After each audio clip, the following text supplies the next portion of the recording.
아스팔트 방수 보도록 하겠습니다. 아스팔트 방수는 이런 대규모 방수 공사에 많이 이용됐습니다. 대규모 방수 공사에 이 아스팔트 방수를 많이 이용했습니다. 자, 그러면 이 아스팔트 방수에서 제일 먼저 거기에 재료가 나옵니다. 재료. 이 재료적인 측면이 나오는데, 재료는 크게 이렇게 나누옵니다. 아스팔트 재료가 있고요. 이 아스팔트를 접착시키는 접착재료 교착제가 있고요. 그리고 방수지, 이렇게 나누어집니다. 자, 그러면 아스팔트는 거기 보시면 1번에 스트레이트 아스팔트가 있고요. 스트레이트 아스팔트가 있고요. 블로운 아스팔트,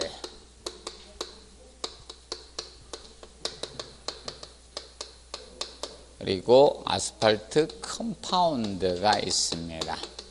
이 세 가지가 있는데, 자, 여러분들 석유를 갖다 정제하기 위해서 원유를 정제해서 남는 찌꺼기가 스트레이트 아스팔트죠.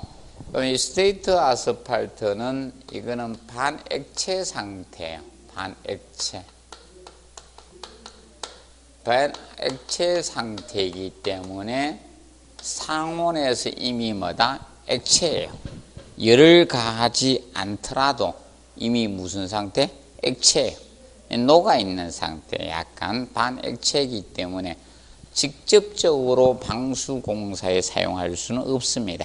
그래서 이걸 다른 재료로 가공을 해서 사용하게 되는데, 반액체 상태, 그렇다 보니까 연하점이 낮아요. 연하점이라는 것은 아스팔트를 가열해서 녹는 온도예요. 이 아스팔트를 가열해서 녹는 온도입니다. 가열해서 이 녹는 온도를 우리가 액상으로 되는 온도를 우리가 연하점이라고 해요. 그래서 연하점이 낮아요. 그래서 직접적으로 우리가 사용할 수는 없습니다. 근데 얘가 연하점은 낮지만 침입도는 커요. 침입도라는 것은 아스팔트의 경도를 나타내는 거예요. 아스팔트의 경도. 아스팔트가 얼마나 딱딱하냐, 무르나를 나타내는 거예요. 그러면 침입도가 크다는 것은 아스팔트가 어떻게? 무르다는 거예요. 그럼 구조체에 잘 침입해 들어갈 수 있다는 거예요. 고체가 잘 침입합니까? 액체가 잘 침입합니까? 액체죠.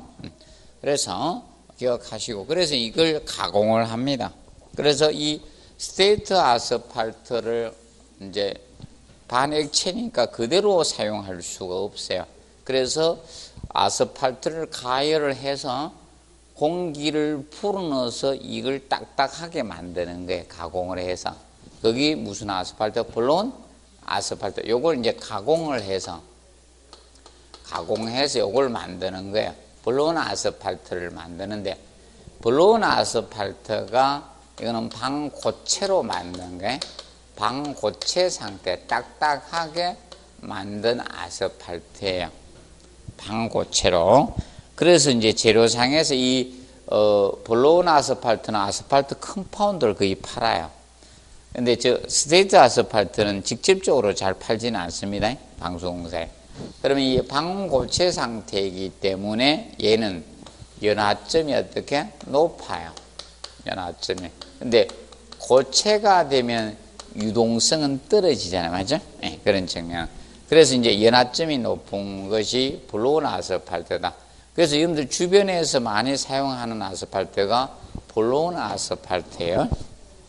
근데 이 블로운 아스팔트는 연하점이 높아서 좋은데 고체가 되다 보니까 이런 침입도 이런 것이 떨어져. 스트레이트. 그래서 이제 다시 가공을 하는 거예요. 양측면. 그러면 스트레이트 아스팔트의 장점과 볼로나 아스팔트의 장점을 두 가지를 동시에 갖춘 아스팔트를 만들자. 그래서 이 볼로나 아스팔트에다가 동식물성 기름 유지를 넣는 게 동식물성 유하고 강분말질을 첨가해서 만든 것이 뭐다? 아스팔트 컴파운드. 이것을 다시 가공한 거야, 첨가해서. 이 볼로나 아스팔트를 개량해서 다시 아스팔트 컴파운드를 만드는데, 이 아스팔트 컴파운드가 얘가 최고 우량품이에요. 최고 우량품이 아스팔트 중에. 그럼 가격은 비싸겠습니까? 싸겠습니까? 비싸겠죠. 그래서 최고 우량품으로서 얘는 침입도도 크면서, 이거는 침입도도 크고요, 침입도도 크고 연화점도 높아요. 둘 다 좋게 만들어준 아스팔트가 아스팔트 컴파운드가 되는 거예요. 컴파운드 가공을 한 게. 그럼 얘 가지고 직접 안 되니까 이걸 만들었고, 여기 단점을 반하기 위해서 다시 아스팔트 컴파운드를 만든 거예요. 자, 기억하시고, 그다음 이제 접착 재료가 4번의 아스팔트마다 프라이머인 거죠. 아스팔트 프라이머를 만드는 거예요. 자, 이 아스팔트 프라이머는 제조 공정은 이거죠. 자, 바로 볼로나 아스팔트 50%하고 휘발성 용제 신나 50%하고 휘발성 용제 50%하고 이거하고 혼합해서 만드는 것이 아스팔트 프라이머예요.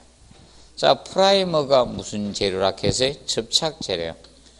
아스팔트를 구조치 부착하기 위해서, 접착하기 위해서 해둔 것이 바로입니다.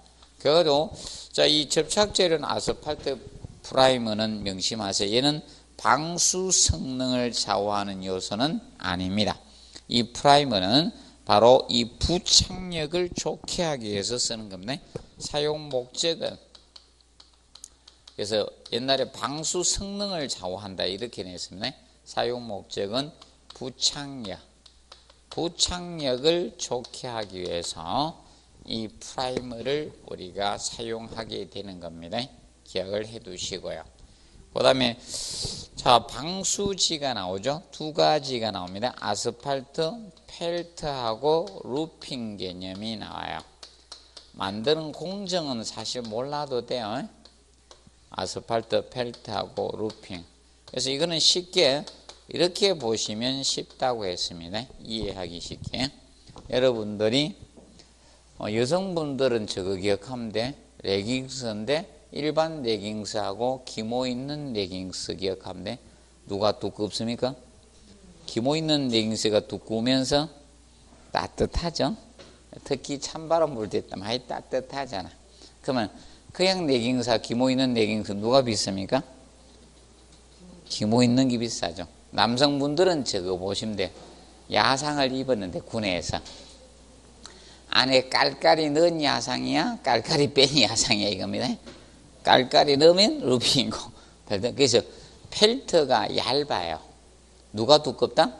루핑이 두껍게 제작돼. 공정을 여러 개 거쳐서 두껍게 만든 거예요. 그러면 쉽게 여러분들 벽지도 아주 얇은 벽지고 약간 두꺼운 실크 벽지죠. 가격 차이가 나겠죠. 그러면 실제로 누가 비용은 비싸다? 아스팔트 성능이 이기죠. 루핑 있죠. 루핑이 성능 좋고 가격 비쌉니다. 두꺼워요. 쉽게 이야기하면. 그래서 이제 날씨가 추워져 가지고 우리도 약간 두꺼운 걸 입으시죠? 네, 저번 주 얇은 거 입고 밑으로 내려가다가 그래도 하도 뛰어다니서 이제 덜 춥더라고요. 제가 요새 계단을 하도 많이 뛰어다녀요. 그런지 별로 추운지를 모르겠더라고요. 저번 주. 갔다 와서 제일 추울 때 제일 얇게 입고 돌아다니지 않습니까? 그래서 오늘 올 때 오리틀 입고 와가지고 더 죽는 줄 알았습니다. 다들 입고 편하게 계시대. 난 더워가지고, 벗고, 잠시 지하철 타기 전에 벗어가 이렇게 좀 쉬고 있다가 또 있고 이랬는데. 자, 그래서 펠트하고 루핑이 있다. 그러면 얘들은 알아두실 거지. 이거는 기억하실 거. 이것이 두루마리 제품으로 제작됩니다. 두루마리 제품입니다. 그래서 이 두루마리 제품으로 제작됩니다. 아스팔트 펠트나 루핑은 두루마리 제품이에요. 두루마리 제품으로 되어 있습니다. 그렇다 보니까 보관할 때 어떻게 보관한다? 세워서 보관합니다.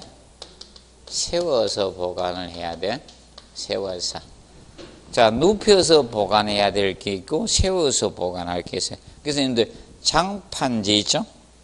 장판지나 이런 아스팔트 펠트나 루핑이라든지, 그리고 여러분들 유리도 이렇게 세워놨죠. 보통 사러 가보시면 유리 같은 것도 세워놨어요. 세워야 될 것이 있고, 그다음에 눕혀야 될 게 있죠. 근데 합판이나 이런 속고보도 판종 있죠? 그런 건 눕혀놨죠.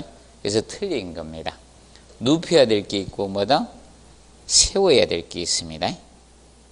맞죠? 그래서 옛날 슬레이트 세워놨습니까? 눕혀놨었습니까? 슬레이트 모르십니까? 이거. 옛날에 지붕, 초가 지붕 없애고, 이걸 세웠었어요?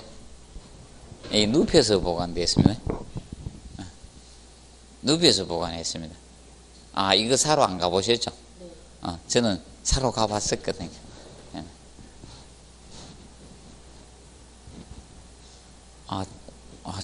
저는 제가 우리 집 공사했으니까. 자, 보시고. 그래서 이제 두루마리 제품은 그래서 보관 어떻게? 세워서 보관을 하게 됩니다. 그 점 알아두시고, 두루마리 제품은 보관은 세워서 하시고요. 자, 그리고 아스팔트 루핑은 겹침 방법은 세 가지가 있습니다. 그래서 직교형이 있고요. 직교형과 펠트는 루핑은 폭이 1m 밖에 안 돼요. 두루마리 제품으로서 폭이 1m 밖에 안 돼요. 폭이 1m 보니까 공사를 할 때 벽지도 폭이 좁잖아요. 그게 자꾸 겹쳐야 되잖아요. 맞죠? 장판지 이런 것도. 그래서 직교형이 있고 평행형이 있고 비늘형 세 가지가 있습니다. 겹침 방법은. 자, 겹침은 세 가지입니다. 직교형, 평행형, 비늘형이 있는데, 그래서 방수상 가장 유리한 것이 직교형이다. 얘가 가장 유리합니다. 가장 유리합니다. 그런데 이 평행형이 있죠? 평행형이 일반적입니다. 얘가 일반적이 됩니다. 공사할 때 거의 주변 공사에 보면 거의 다 평행형을 많이 하고 있다는 점 알아두시고, 그 다음에 이제 겹침 길이는, 방수는 항상 겹침이 나온 명심하세요. 자, 이거는 상하 좌우 모두, 자, 이 겹침은 10cm 100mm입니다. 그래서 100mm 10cm가 됩니다. 방수의 겹침은 기본이 얼마다? 100mm 10cm입니다. 그래서 잘 생각 안 나면 이겁니다. 방수를 했어. 맞죠? 내가 방수를 했는데 방수하고 나서 바로 비가 오니까 누수되면 열받아 안 받아? 돈 열심히 주고 했는데 방수 누가 했어? 보통 욕을 막 해. 맞죠? 맞죠? 욕을 하는데 보통 욕을 무슨 새끼만 쓰죠. 맞죠? 방수 누가 했어? 어느? 하면 돼? 그렇게 외우시면 돼요. 그렇게 해놓으면 절대 안 됩니다. 방수의 겹침은 기본이, 제가 별도로 이야기하지 않는 한 무조건 몇 cm? 10cm로 하시면 돼요. 이건 아직 안 냈어. 내가 농담하는 거 우습게 얘기지 말고 해놔요.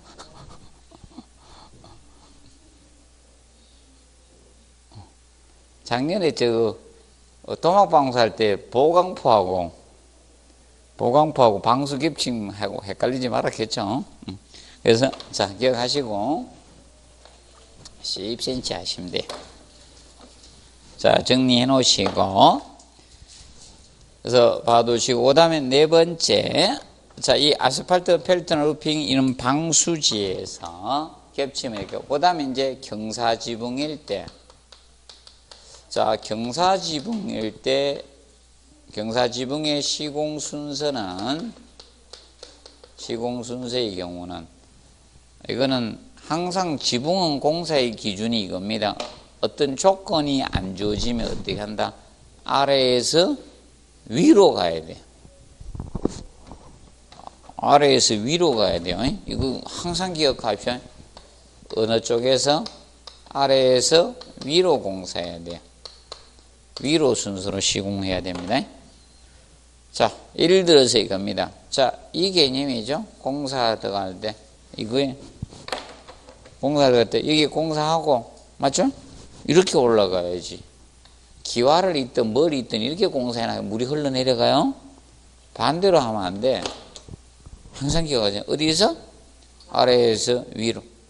그래서 우리 지붕 머리 깎을 때도 항상 어디서부터 보통 쳐가고 시작합니까? 응? 아, 여기서부터 친다고? 아래, 이 뒤통수 여기서부터 남자들 컷할 때죠? 여기서부터 깎아 내려가는가? 응? 여기서부터 먼저 치자. 요런 데 있죠? 뒤에서. 몰라, 저는 한강 칠 때 뒤에서부터 먼저 치던데, 이 아래에서 이렇게 쳐 올라가던데, 마지막에 여기 위에 하던데, 마무리 작업. 맞죠? 혹시나 특별하게 하는 사람이 있어요? 자, 기억을 해두십시오. 그래서 아래에서 위로 공사해 간다는 점 명심을 해 두시기 바랍니다. 그 점 명심을 해 두십시오. 아래에서 어떻게? 위로 공사를 해나가 주시면 되겠사옵니다. 이런 건 잘 봐야 돼요. 아래 위 아래 있죠? 위아래는 옛날에 EXID가 불렀기 때문에 자주 보세요. 농담 아니고 이것은 교수님들이 진짜 잘 내는 거예요. 위아래는 정확히 우리가 학습을 해 두시기 바랍니다. 그래서 항상 잘 모르겠다. 그럼 어디서? 아래에서 위로 가는 게 기본이다. 항상 기억하세요? 특별한 경우만 예외가 있어. 그럼 보통 아래에서 위가. 그래야지 흘러내려가요. 그래서 이제 기와일 때도 밑에서부터 해가 쭉 올라가서 위에 있죠? 용마로 덮어요. 위를 나중에 덮습니다. 공사 한번 해본 분들 쉽게 이해를 해요. 옛날 병만 씨가 공사를 그 정글의 법칙에서 그냥 막 짓더라고. 건축가 나는데 막 짓더라고. 그래. 저 건축가 맞아 이랬지. 아는 누가 한번 이야기를 하더라고. 건축가 다닌다고. 그래가지고 건축가가 저래지면 안 되는데 이제 공사를 뭔가 하면 낙엽을 보통 잎을 따가 밑에서 차차차 해가 올라가면 절대 비가 안 셉니다. 자연재료 이용해도. 그리고 위에만 큰 걸로 탁 덮어주면 양쪽으로 탁 나눠지잖아요. 물이 싹 흘러내려가도록 하면 됩니다. 자, 보시고. 자, 그래서 그 측면 기억해 놓으세요. 봐두시고, 그 다음에 페이지 223페이지 봅니다. 223페이지 보면 그 시방서 개념이 나오고 있는데, 자, 거기에서 3번에 루핑 붙임 나오죠? 나옵니까? 나오죠? 루핑 붙임에서 보시면, 이 루핑 붙임에서 조금 주의해 줄 것은 이겁니다. 그 1번이나 2번이나 이런 거 있죠? 일반 평면부 루핑 붙이기 전에 볼록 오목목 특수 부분 있죠? 이런 데는 미리 덧붙임이 먼저 있어야 된다는 겁니다. 스트레칭 루핑을 사용해서 덧붙임 해주고 평면부를 해주라. 그래서 항상 덧붙임이 먼저 진행을 해야 된다는 거야. 그럼 얼록이나 볼록 모서리 부분에 보강이 먼저 이루어지고 나서 뭐한다? 평면부 시트 부착을 먼저 하라. 그럼 예를 들어서 이거냐? 이렇게 오목 모서리가 있었다. 이게 오목 모서리. 오목모서리 부분은 우리가 무슨 형으로 알았겠어요? 바탕 처리할 때 삼각형, 아스팔트 삼각형을 알았겠죠? 그럼 이 부분에다가 보강 덧붙임 있죠? 스테이지 보강 덧붙임 해주고, 맞죠? 보강 덧붙임 먼저 해주고 나서 뭐다? 평면부 뭐다? 이렇게 시트 부착이 이루어져야 된다는 거예요. 아죠? 아스팔트 루핑 부착은 먼저 덧붙임이 먼저다.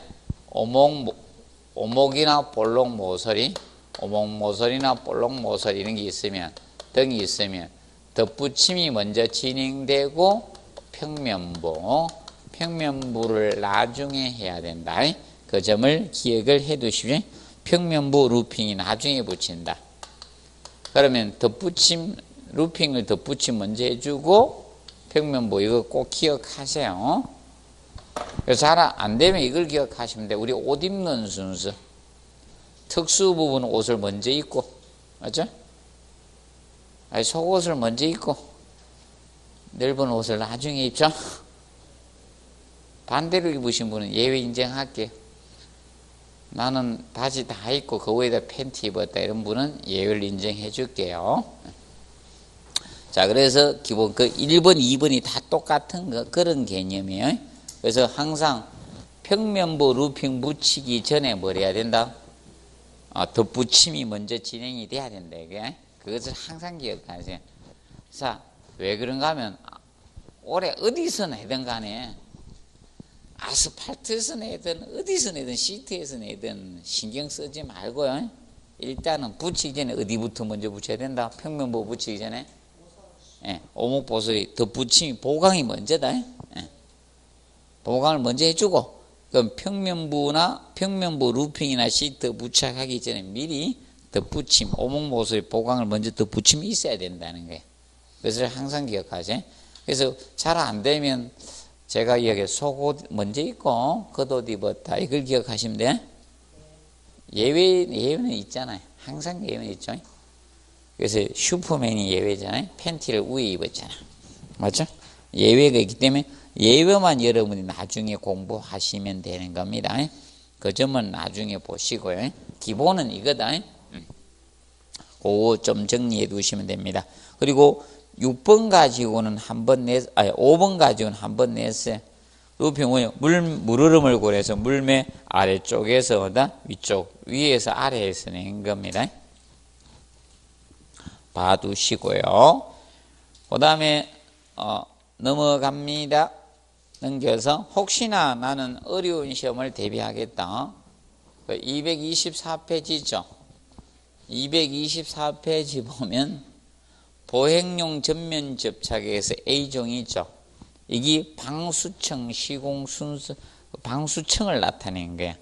방수청 보시면 어떻게 되어 있습니까? 방수청이 10층까지 되어 있죠. 짧은 게 8층이고 많은 건 몇 층? 10층이 있잖아요. 맞죠? 그러면 이 아스팔트 방수는 뭐다? 다층 방수법이에요. 이 아스팔트 방수는 무슨 방수다? 다층 방수에 다층. 다층 방수에 속합니다. 다층. 여러 층으로 공사되잖아요. 거기 뭐 8층이나 뭐다? 10층 이렇게 나오죠. 그래서 다층으로 공사가 되고 있다. 그럼 보통 여러분들이 거기 아스팔트 10층 방수 있죠. A종이죠. 전면, 자, 보행용 전면 접착. 전면은 다 부착해요. 보행용은 사람이 올라간다는 거예요. 사람이 올라가서 걸어 다닌다는 거예요. 보행용은. 그리고 전면 접착이라는 것은 다 접착시키겠다는 겁니다. 전체적으로. 그것이 때문에. 그래서 혹시나, 그래서 제일 먼저 아스팔트 뭐 한다? 프라이머를 제1층에 까는 거예요. 자, 그럼 방수공사 순서를 한번 지금 해주고 다음에는 안 해줄게. 방수공사를 하면 어떻게 되는가 하면, 자, 이 구조체가 있을 겁니까, 옥상에? 자, 이 구조체, 이 모체가 있으면, 여기에다가 처음에 뭐라는가 하면, 이 옥상이라 합시다. 이 옥상이 있다고 가정합시다. 철근 콘크리트 슬래브 있었습니다. 난간벽도 있고. 그럼 먼저 뭐부터 하는가? 바탕 처리를 먼저 하는 거야. 아까 바탕을 평활하게 하기 위해서. 그래서 할 때 오목모서리는 무슨 형으로 한다? 삼각형. 그래서 이렇게 바탕 처리를 합니다. 먼저. 그래서 바탕 처리 공사를 먼저 모르타르를 먼저 합니다. 그래서 첫째 바탕 처리 공사를 해요. 이 모르타르를 우리가 시공을 합니다. 바탕을 고르기 위해서. 그래서 보통 저희는 고름 모르타르 이렇게 하는데, 그리고 나서 아스팔트 방수청이 거기 나온 거예요. 현재 224페이지 있죠. 이것이 아스팔트 방수청인 거야. 그래서 보행용 전면 접착 A종을 보시면 10층이죠. 10층 방. 그러면 여기에다가 방수청 공사에 들어가게 되는 겁니다. 여기에다가 방수청 시공을 합니다.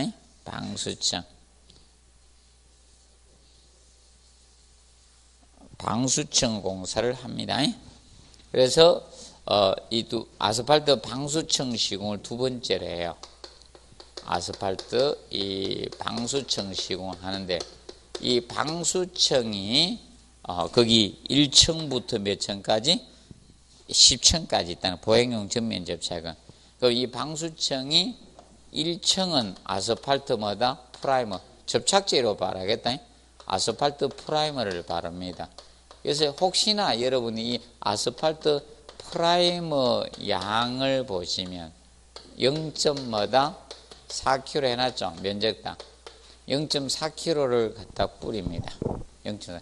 프라이머 양을 구하세요. 그 방수 면적에다 0.4만 곱하면 돼. 방수 면적에다가. 그래서 이걸 먼저 깔아주고, 그리고 이제 2층 보십시오. 2층, 4층, 6층, 8층, 10층 다 뭐예요? 아스팔트죠. 맞죠? 짝수층은 다 아스팔트. 그러면 이게 시멘트 제품이니까 잘 부착이 안 되니까 접착제를 제일 먼저 한 거죠. 프라이머가 아까 접착제로 하겠죠. 부착력 좋게 한다 했잖아. 그러면 아스팔트로 이제 방수를 하자 이게. 그래서 2, 4, 6, 8, 10층을 전부 다 뭘 썼습니까? 아스팔트를 하는 거예요. 그러면 아스팔트 깔고 나서, 도포하고 나서 거기에다가 무엇을 한다? 아스팔트 3층이 뭐야? 아스팔트 펠트잖아. 방수지 까는 거야. 아스팔트 펠트 까는 겁니다. 깔고. 그러고 나서 5층부터는 뭘 쓰고 있습니까? 5층부터 루핑 쓰네. 5, 7, 9는 아스팔트 루핑 깐 거잖아요. 5, 7, 9는 다 루핑입니다. 그러면 짝수층은 전부 다 뭐다? 아스팔트고. 그러면 쉽게 아스팔트 펴고 나서 방수지 한번 싹 까는 거야. 깔고 나서 그 위에 다시 뭐다? 아스팔트 깔고, 그 다음에 뭐다? 방수지 또 깔고 이런 거. 근데 우리도 이거잖아.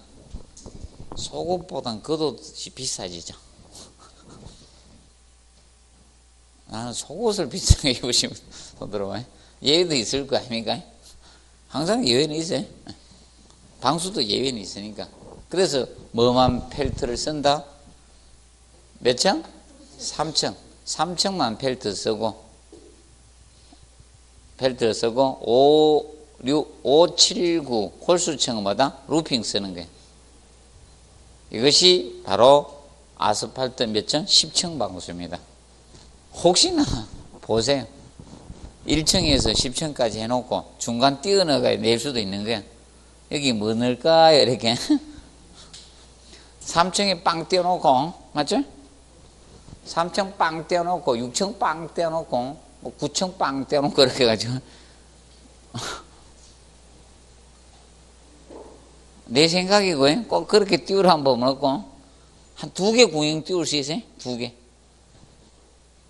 그럼 뭐 또 색다른 거 넣지 말고 짝수층은 전부 다 무엇이다? 아스팔트입니다. 아스팔트도 보는 거고. 그 다음에 이제 시멘트 액체 방수 봅니다.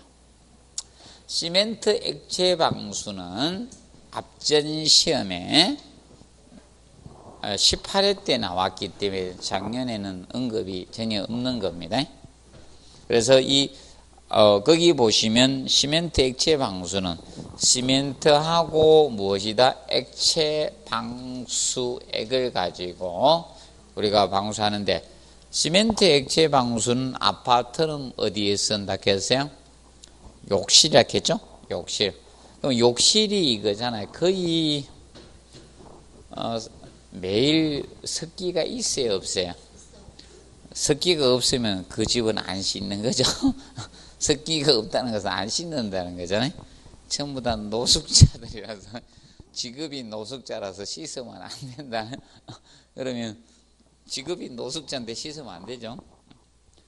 자, 그래서 우리가 알아두실 거는, 그래서 이 시멘트 액체 방수, 시멘트 액체 방수는 이거는 어디에 많이 쓰는가 하면 소규모 방수공사, 소규모 방수공사.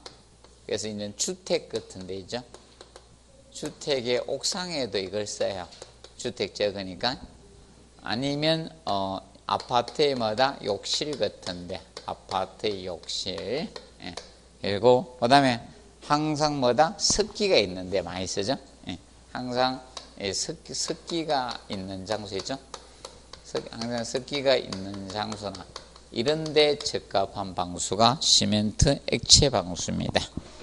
그러면 이 시멘트 액체 방수는 그래서 알아두실 것이, 얘는 보통 이겁니다. 재료가 무엇을 쓰는가 하면, 자, 방수액이 필요하고, 방수액. 그리고 시멘트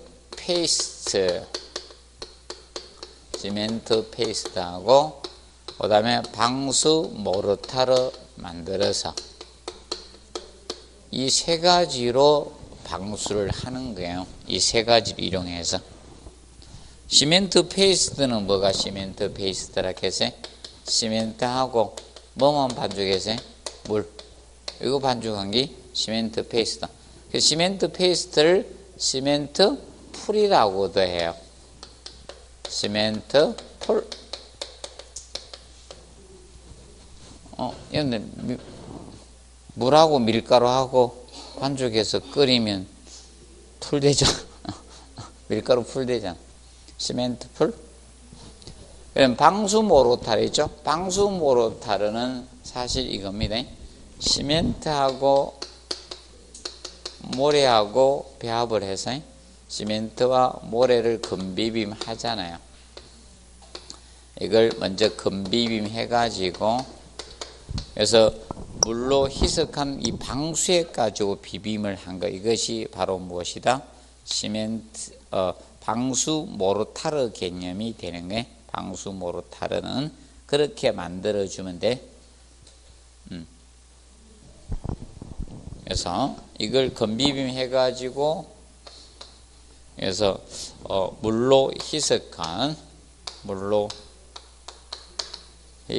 희석된 이 방수제죠. 방수제를 넣어서 비빔하는 거예요. 넣어서 비빔을 하는 거면, 비빔하는 거. 이것이 무슨 모르타르? 방수 모르타르가 되는 거예요. 그러면 시멘트 액체 방수는, 자, 이렇게 하는 게, 바탕이 있다. 바탕 처리는 하겠죠. 바탕에 흙 이런 게 있을 때 바로 알 수는 없잖아요. 그런데 이겁니다. 얘는 이 구조체도 철근 콘크리트잖아요. 시멘트 제품이잖아요. 근데 위에도 방수도 무엇이다? 시멘트 제품 가지고 하잖아요. 그러니까 둘이 부착력은 좋겠죠. 맞죠? 그래서 얘는 별도로 접착재료를 안 쓰는 게, 접착재료. 그리고 얘가 모체가 균열 가면 뭐가 됩니까? 얘도 시멘트 제품, 얘가 균열 가면 얘도 균열 따라서 갈 거 아니에요? 그렇기 때문에 얘는 이 모체 조성에 주의해야 됩니다. 이 모체를 잘 만들어야 돼요. 제일 중요한 게 얘는 모체 조성에 주의해야 됩니다. 주의를 꼭 해 주셔야 돼요. 모체가 튼튼하면 방수 오래 가요. 그래서 여러분이 입니다. 꼭 빌라사가 입주하면 물세. 빌라들이 누수가 잘 된 이유가요. 뼈대를 똑바로 안 지주는 거예요. 자기네들은 많이 남아야 되니까. 근데 건설회사는요, 그 건설회사 한번 먹칠되죠. 그러면요, 완전 뭐 접어야 돼, 사실. 그래서 잘 지주는 거예요. 건설회사는 요새는 메이크 시대로 가잖아요. 메이크 시대로 가는데 한번 잘못 지가 어디 나쁘다 이런 소문나면 그 메이크 끝나는 거예요. 맞죠? 그렇기 때문에 일반적으로 요새 저 봐요, 옥시 싹 사라졌죠. 제품 하나도 없어졌잖아요. 그 가습기 살균제 때문에 싹 사라졌습니다. 옥시는 전면 다 뺐던데 하나도 없던데, 맞죠? 자, 그래서 이 모체 조성에 주의해야 될 것이 바로 자, 이 시멘트 액방입니다. 여기에다가 저방수 재료를 이용해서 방수하는 거야. 그래서 제일 먼저 방수액을 먼저 침투시키는 거야. 그럼 방수액을 뿌려주면 방수액이 모체 침입에 들어갈까 합니까? 방수액을 침투시키는 거야. 그리고 나서 시멘트 페이스트를, 시멘트 풀을 바르는 거예요. 시멘트 풀을 바릅니다. 근데 여러분들 이게 여기 시멘트는 방수용 시멘트 틀려요. 또 일반 시멘트 사다 하시면 안 되고, 시멘트 종류가 약간 틀려요. 여러분들 시멘트 보면요, 미장용 시멘트하고 있죠? 따로따로 이렇게 나와요. 그게 적합성이 이렇게 나와요. 이 방수용은 별도로 나옵니다. 그래서 이 시멘트 풀을 페이스트를 바르면 균열이 가요. 얘가 극경화성, 보통 시멘트에 빠르게 균열이 팍팍팍 가. 너무 오래 기다리면 안 돼. 그날 작업 다 해야 되거든. 한 공정을 그날 다 하고 집에 가요. 그래서 해놓고 나서 그 다음에 다시 뭐 한다? 방수액을 침투시키는 게. 그래서 방수액을 침투시켜요. 방수액 침투시키고, 그리고 나서 뭐가 됩니까? 이겁니다. 방수 모르타르 바르는 겁니다. 모르타르 바르는 거야. 이것이 일공정이에요. 일공정. 한 공정이에요. 그러면 여기에 다시 공사가 진행이 되죠. 그럼 거칠게 해놔야 돼. 그래서 이걸 일공정을 하고 다시 이공정은 일공정의 반복이에요. 이것을 그대로 뭐 한다? 반복을 합니다. 한 번 더. 그래서 이것이 충분히 어느 정도 연결 경화될 때까지 기다렸다가 공사를 합니다. 그래서 한 1주나 2주 사이에 보통 옵니다. 상태파가. 그때 날씨에 따라 틀려집니다. 그래서 이것을 보통 2차 액방이라고 하는데, 그래서 이 2번을 해야 돼. 2번을. 한 번 하면 야매들이야. 한 번 하고 다 끝냈다 하면 야매들이야. 몇 번? 2번을 해야 돼. 2번. 이것이 기본입니다. 자, 그러면 모체가 튼튼하면요, 방수 오래 가요. 안 셉니다. 근데 옛날에 어느 누가 시멘트 액방을 수명을 몇 년에서 몇 년이다 딱 막 관리 실무책들이 막 써놨더라고. 그래, 그네 이렇게 이야기할 수는 없는데, 내가 원래 책들에 전부 다 있잖아요. 수명이 다 나와 있는 거예요. 몇 년에서 몇 년째. 그래가지고 깜짝 놀라서, 책들이 다 그래 돼 있어. 다 부정할 수도 없고. 책들이 누가 썼는지, 옛날에 제가 5회 때까지 관리 실무도 강의를 했었거든요. 옛날에 5회 때까지. 근데 수명이 다 나와 있어. 그래 깜짝 놀랐어요. 왜? 여러분들 아파트에 수명이 과연 고려돼요? 옛날 한 3년에서 5년 해놨더라고.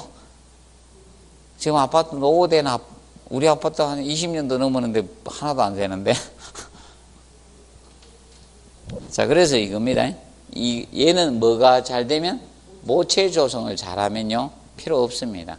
자, 그리고 얘는 같은 재료잖아. 맞죠? 그러면 여기에도 동일하게 반복해서 1번, 2번, 3번 반복해서 모르타르 가지고 마무리하죠. 그러면 이거는 위에 다른 마감 공사가 오면 이건 거칠게 해야 돼. 항상 이 모르타르 부분 있죠. 다음 공정이 있으면 거칠게 해야 돼. 보통 다음에 시멘트, 모르타르 이런 거 바르죠. 또 그런 공정을 가지면 거칠게 해야 돼. 명심하세요. 근데 다음 공정이 그냥 도장 마감만 한다. 그럴 땐 평화하게 하면 돼. 도장으로 마감한다든지 이럴 경우는 다른 마감 공사 오면 괜찮은데, 시멘트 제품을 또 공사할 때 있죠. 시멘트 제품으로 공사할 때는 거칠게 부착력이 좋아하죠. 기본적으로 그 측면을 간단히 보시면 돼요. 자, 그러면 얘는 다른 재료로 방수 공사한 게 아니잖아요. 같은 시멘트 재료고 방수 공사했죠. 그래서 얘는 시멘트 액체 방수는 보호 누름을 시공할 필요가 있다 없다? 없어요. 보호 누름을 시공 안 해도 무방해요. 무방합니다. 보통 이 자체가 모르타르가 보호 누름 마감 역할을 합니다. 별도로 안 합니다. 별도로 하지 않습니다. 그 측면 기억을 해 두시면 되겠습니다. 이때 자, 이 방수 모르타르 있죠. 요거는 너무 오래 사용해서는 안 돼. 이 방수 모르타르 있죠. 여기서 비빈 거. 이 방수 모르타르는 20도씨에서 45분 정도 사용할 수 있어요. 20도씨에서 45분 정도. 그래서 빨리 써야 돼요. 너무 장시간 써서는 안 돼요. 몇 분? 45분 이내에 써야 돼요. 너무 늦게 써서는 안 됩니다. 그리고 토막방수는 올해는 시방서를 거의 볼 필요가 없을 것 같아요. 그래서 작년에는 그 시방서를 대딱 많이 해놨죠.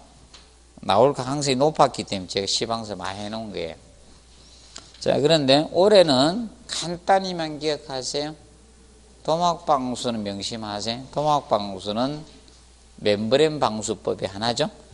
방수 도료를 발라서 방수 효과를 갖추는 게 뭐다? 바로 토막방수예요. 방수 도료. 방수 도료 발라는 겁니다. 그래서 그 토막방수의 장단점 보십시오. 장단점 보시면. 자, 장점 경량이죠. 가볍잖아, 다른 것보다. 제일 가벼워, 방수 중에. 자, 여러분들 얼굴에 화장하니까 얼굴이 무거워 죽겠습니까? 아니죠?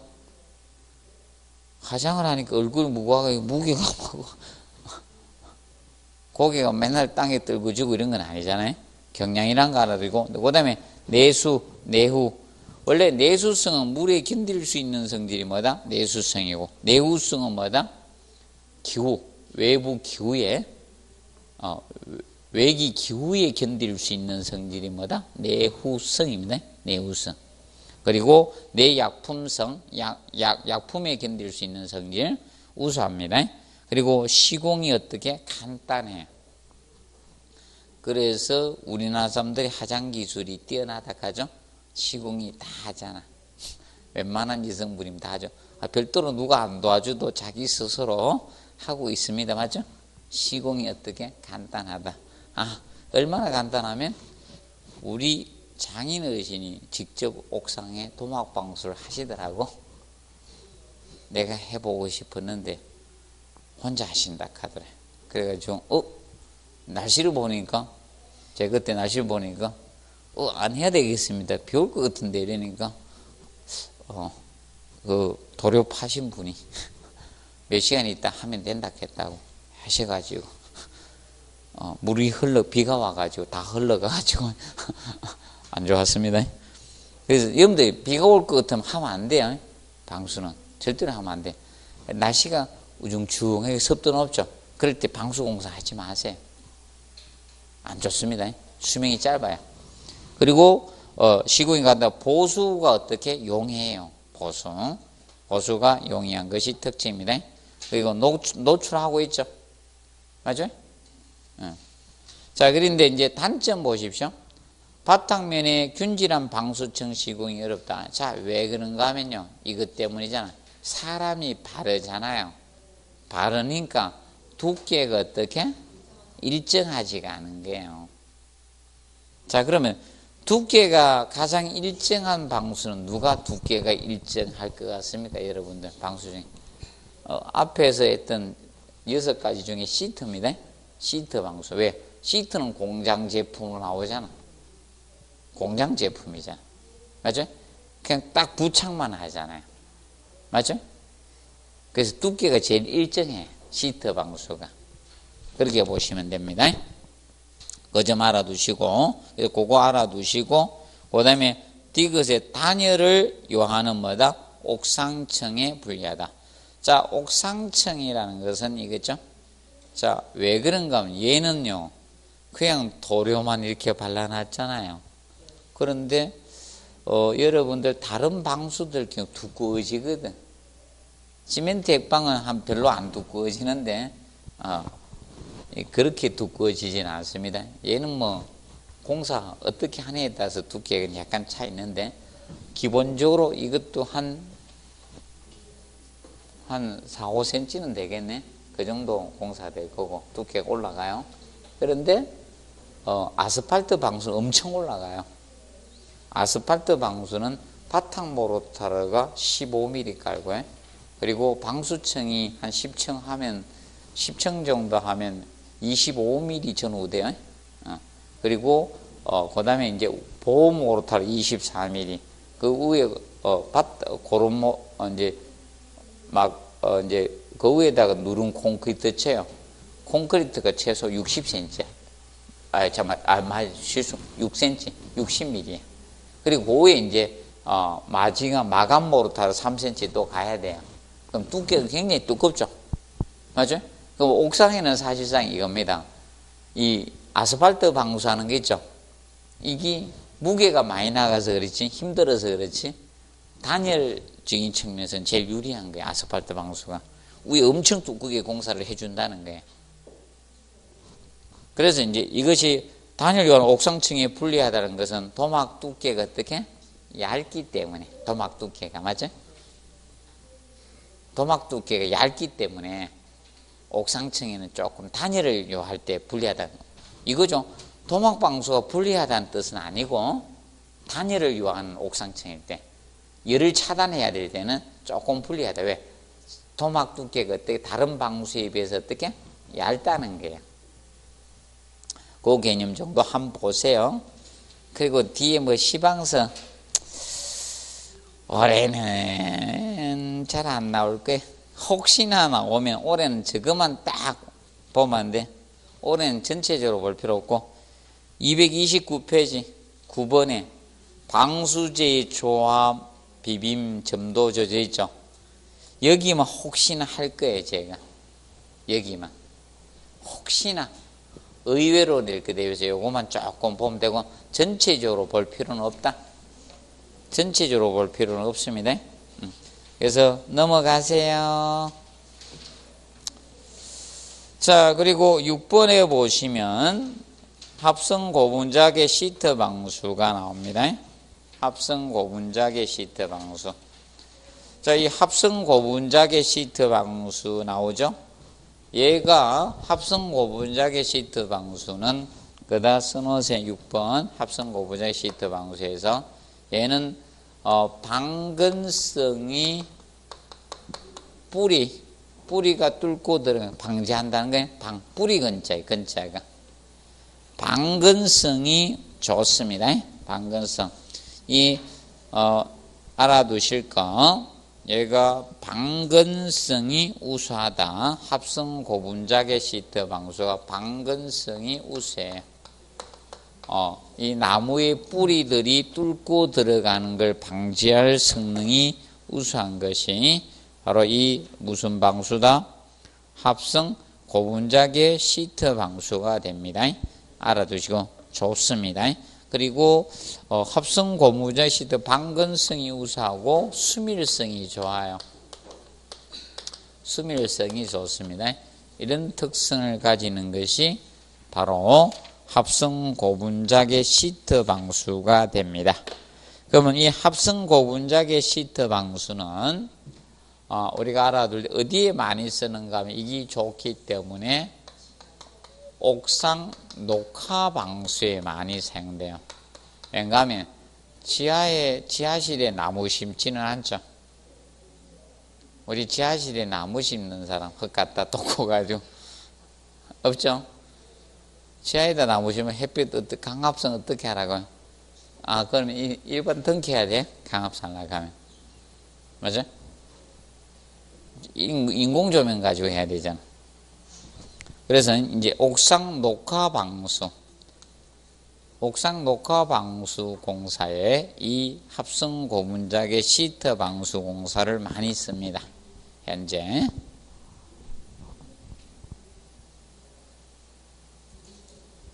교수들이 좀 빨리빨리 내야 되는데 좀 처지요. 이 빨리 세계를 접하지를 못해가지고 늦어 한참 늦어. 옛날에 고리따분한 거 많이 내다가 그래서 아직 여기 안 갔습니다. 제가 시트 방수를 2가지를 했는데 하나는 시험에 나왔어. 그래서 이제 요거 이제 준비하는 겁니다. 그거 냈던 거 내면 안 되는데. 그거는 내가 한번 날 잡아서 한번 해드릴게. 그거는. 자, 그래서 이거 보면, 자, 그래서 이제 주의할 것이 이겁니다. 이 합성 고분자계 시트 방수는 여러 가지가 있다. 가항 고무계 시트가 있고요. 가항체까지. 가항이죠. 자, 이 고무의 탄성을 주기 위해서 항을 가한 거예요. 그것을 무엇이야? 가항이랄게. 가항은 고무에 탄성을 주기 위해서 항을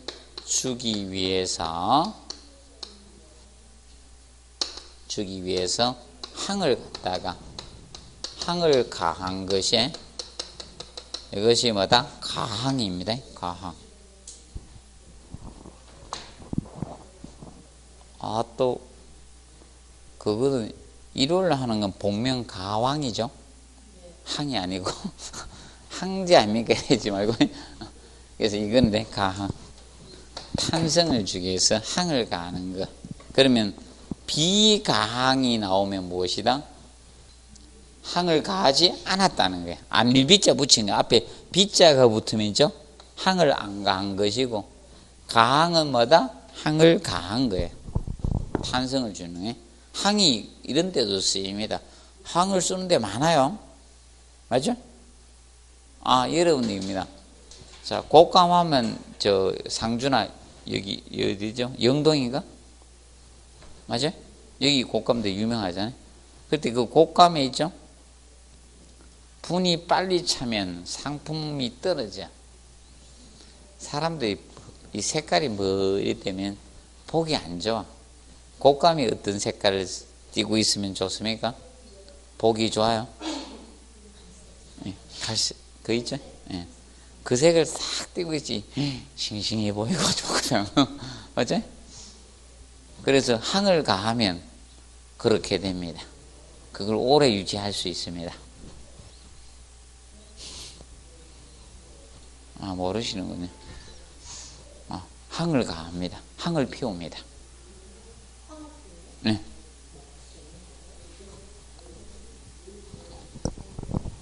다 먹어도 안 죽잖아요. 곶감 드셨잖아요. 맞죠? 그럼 걔가 항상 이렇게 분도 잘 안 피우고 계속 끓이 있다. 항을 엄청 피웠다는 거예요. 항을 진짜 많이 했다는 거예요.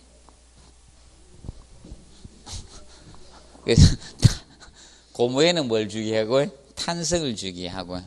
그래서 이제 곶감 상태, 젊은 상태로 계속 유지하기 위해서 항을 가한 겁니다. 그것도 항했고. 이 탄성을 주기 위해서 하는 것을 시작한다? 가항이라고 합니다. 가항. 그래서 가항 고무계 시트 방수에서 이제 접착공법을 쓸 때, 자, 요거 체크 한번 합시다. 거기 리언에 보면 기퉁이 같은데 시트 붙이기 전에 200mm 정도 비강 시트로 보강 붙이면 항상 이거야. 뭐부터 한다? 보강이 먼저. 그럼 아까 기본이 항상이에요. 평면부 일반 이거 붙이기 전에 보강이 먼저죠. 그래서 항상 우리 옷 입을 때 겉옷 입기 전에 뭐부터 속옷부터 먼저 입어라. 동일해요. 가면 돼요. 그래서 그 측면 보시면 되는데 주의할 거, 자, 저거 봅니다. 대부분 그렇게 가주면 돼요. 그런데 3번, 4번에 보십시오. 염화 비닐 수지개가 나와요. 맞죠? 그리고 3, 4번 염화 비닐 수지개인데 하나는 접착공법이고 하나는 기계적 고정법이잖아요. 그런데 동일해요. 둘 다 따로 볼 필요는 없고요. 근데 얘는 보면 모서리나 기퉁이 시공 후 성형철물을 붙이는 게 나중이잖아요. 맞죠? 맞죠? 보강이 나중에 이루어져야 된다는 거예요. 그래서 명심하세요. 기퉁이 시공 후입니다. 후에 성형철물을 붙이는 게 나중이에요. 후에 얘만 예외로 된다. 무슨 개만? 예, 수지개. 예, 수지만 기억하면 돼. 수지개. 수지가 나오면 붙인 후입니다. 모서리 기퉁이 붙인 후에 성형철물을 붙이는 게 나중이에요. 그런데 기본적으로 보강을 더 붙인 같은 걸 보강을 먼저 해주고 나중에 공사하는데 이거는 시공 후에 보강이 이루어진다는 거예요. 성형철물로 부착한다. 그래서 수지개만 좀 주의해서 봐두십시오. 그런데 6번도 똑같잖아요. 그래서 합성 고분자개 시트 방수는 기퉁이는 시트 붙이기 전에 200mm 정도의 비강 고무 시트 보강 붙이 먼저죠. 다른 건 보강이 먼저 이루어지고 부착을 하는데 시트를 하는데 항상 주의할 것은 무슨 개만 주의한다? 수지개는 조금 주의하자. 수지개만 예외를 인정하고 있습니다. 그 측면을 공부를 해 놓으십시오. 이거 종류 외우를 하지 말고요. 종류 외우를 하지 말고요. 그러면 시트 붙이기 전이나 깔기 전에 보강이 먼저 이루어진다는 것을 항상 기억을 해 놓으시고 뭐만 예외를 한다? 수지개만 예외를 인정한다는 점을 명심을 해 두십시오. 그래서 넘겨보시면 234페이지 이제 시공적인 측면. 그래서 먼저 얘도 동일합니다. 프라이머 까는 거예요. 자, 그러면 프라이머가 안 들어가는 방수는 이겁니다. 시멘트계 있죠. 그러면 우리가 시멘트 액체 방수나 아까 6개 중에 우리 6개 했죠. 시멘트 액체 방수. 자, 아까 아스팔트 방수, 토막 방수, 시트 방수, 시멘트 액체 모르파 방수, 그리고 실링 방수 했죠.